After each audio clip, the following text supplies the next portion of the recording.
Hi mga me! Part 2 po ito ng ating pagpapabox or ang ating pagpapadala ng ating mga love box para sa ating pamilya sa Pilipinas para ngayong Pasko. So, ayan na nga. Nung hinakot na namin yan, kasama namin yan, dalawa naming mga kaibigan na si Sandy at saka si Ate Eva. Very supportive yung mga yan.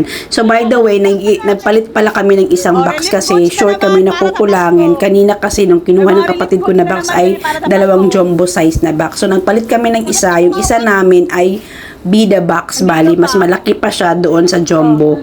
Bali siya na yung pinakamalaki yung kinuha namin. So alam niyo ba na mahigit or almost isang taon namin yung inipon, and mostly dyan ang mga inipon namin ay yung mga magagamit talaga pang araw-araw, yung mga lotion, mga sabon, mga toothpaste, yung mga hindi madaling ma-expire kasi nga 'di ba kapag nag-ipon kami agad ng mga pagkain o yung mga gatas, syempre may expire naman yun. So, mga late na namin binili yung mga goodies na na-expire. So, ayan, patapos na kami dyan, nagsusulat na kami ng mga details para sa aming papadalhan.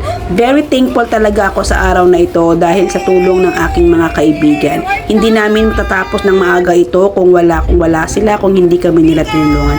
Ayan na nga, ayan na yung size na ng mga box na aming ipinadala. Isang ganyan isang jumbo at isang bida box. So, ayan.